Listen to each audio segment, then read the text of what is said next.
Since our denominator is 8, we will divide the straight line into 8 equal parts.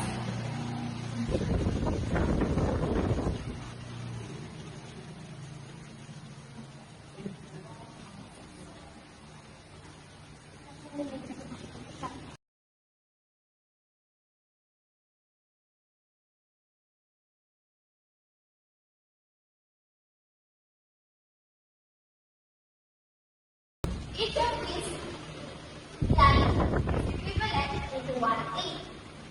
So, these are equivalent to 1/8. So, since our first fraction is 2/8, we'll start adding these forward. So, 1, 1,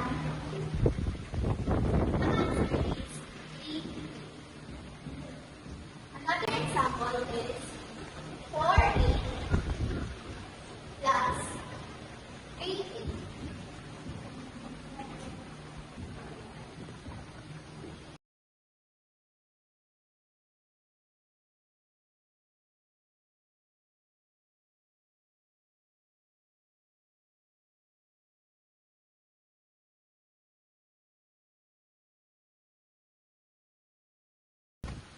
So since our denominator is 8, we will divide this straight line into 8 equal parts. So our first fraction is 4/8. We will start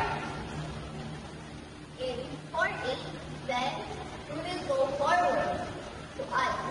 So 1, 2, 3. So our answer is 7, 8.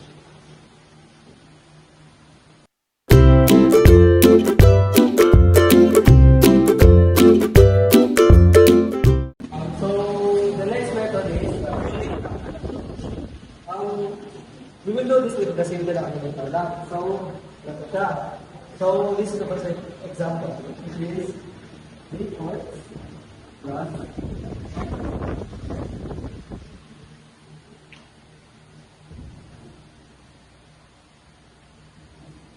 so, to do this, yung pinaka-large number, i-break down natin siya into 3.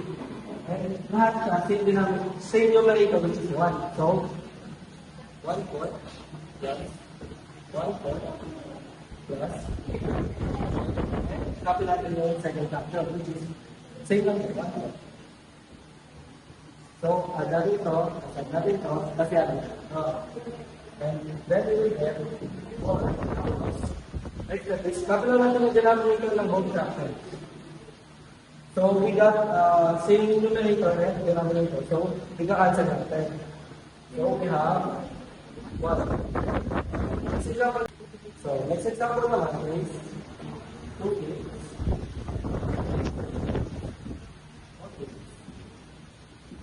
Same lang din. So this time hindi siya 1 lang dito. So pati ito i-break down natin. So 1. Dito dalawa. So dito, 4 naman. So, 1/8 plus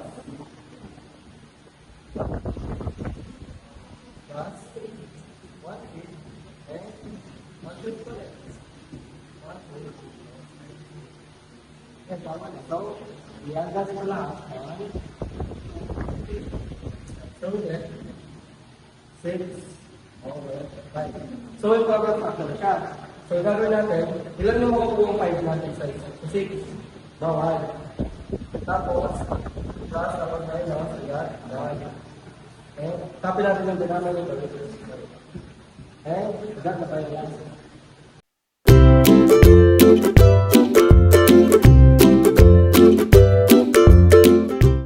So now I will be teaching one of the strategies in solving or subtracting fractions using standard mathematics.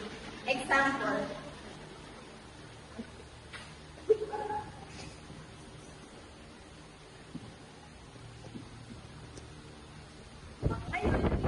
Ngayon, class, subukin naman natin ang LCD ng dalawa. LCD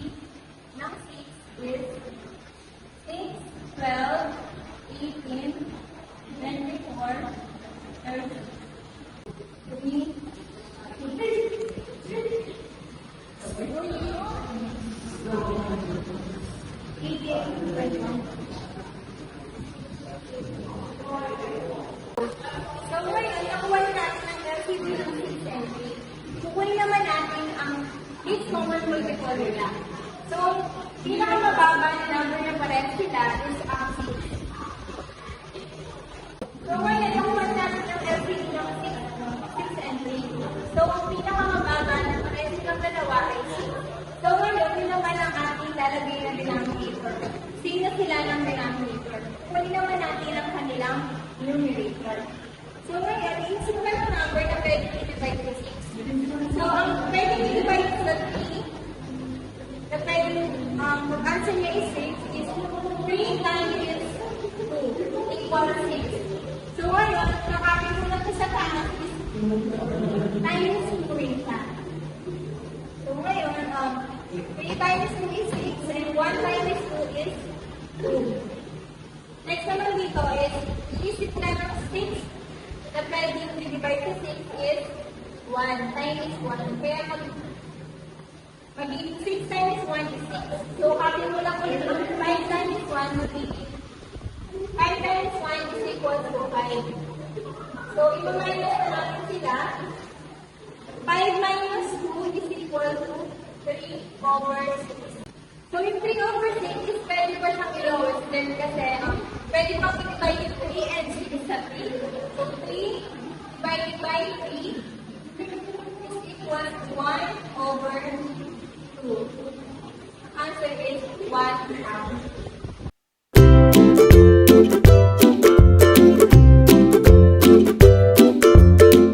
Subtracting fraction is reword using pizza method with the same denominator. The given is 5, 6 minus 6. Ang gagawa muna tayo ng 5, 6. Dahil same yung denominator nila, dapat same din yung kanilang isa. Dito sa first, 5, 6, 5 equal 1, 6. At dito naman sa kabila, 2, 1, 6. Ngayon, pag inalis natin itong 2, 6, 2, 1, 6, dito sa 5, 6, ang magiging sagot, pag inalis ang 2, 6, ang magiging sagot is 1 half.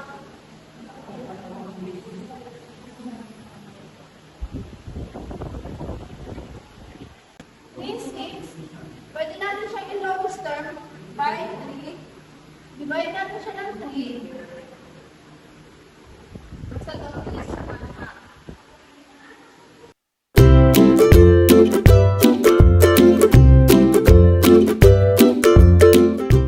So now, I'll be teaching one of the strategy in multiplication. It's called simplifying before or after fraction. First is simplify first fraction.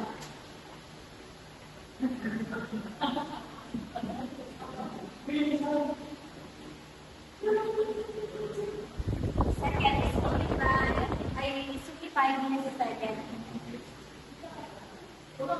Go. Yung 6 and 9 is divisible siya by 3, kaya 6 divided by 3 equals 9 divided by 3 equals 3. Second naman is simplify this second fraction. 12 divided by simplify 12 divided by 3 equals 4. 15 divided by 3 equals 5. Ngayon naman, i-multiply natin yung makuha natin answer 3 and 3 over 3 and 1 over 5. Nakuha natin answer sa simplified first is 2 over 3, kakapit natin. Times, yung sa second simplify natin is 4 over 5. Ngayon naman, i-multiply natin yung first na simplify natin, numerator to numerator, 2 times 4 is 8.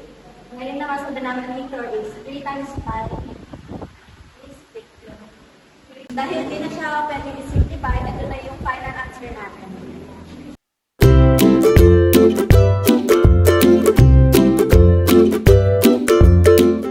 So next class, I will be teaching one of the strategies in solving or multiplying fractions using area model. For example, we have given here 3/4 multiplied by 1/3, then we will find the answer. The first thing that we do is to draw a rectangle rectangular or square shape.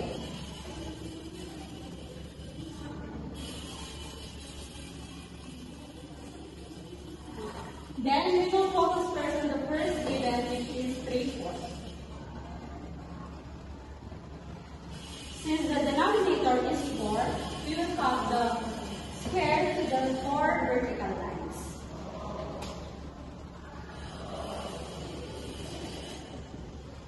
Next, since our numerator is 3, we will shade the 3 space that we have.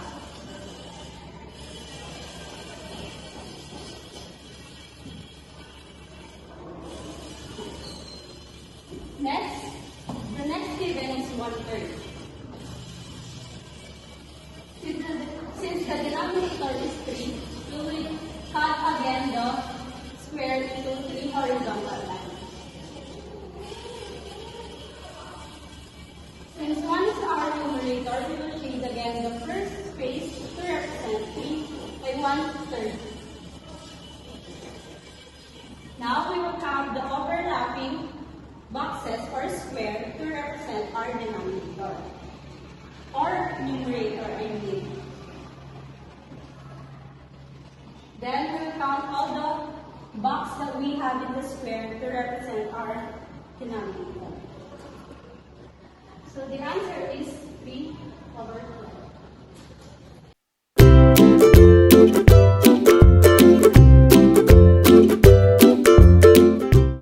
So follow the strategy in division as unit fraction method. So here is the given equation. At first, we will just copy the first fraction, then change this into multiplication. And then this one is what we call the unit fraction. So ang unit fraction, ito yung may numerator na 1 at any number na denominator. Ang gagawin dito ay i-multiply lang ng 1 sa 2 and you will get 2. Then after that, ito numerator, i-multiply natin dito. And you will get 6. Then copy the denominator. Then since ito yung nakuha natin sagot, ilo-lowest time pa natin siya. And yung divisible sa kanila is 3. And you will get 2/3. And this is the final answer.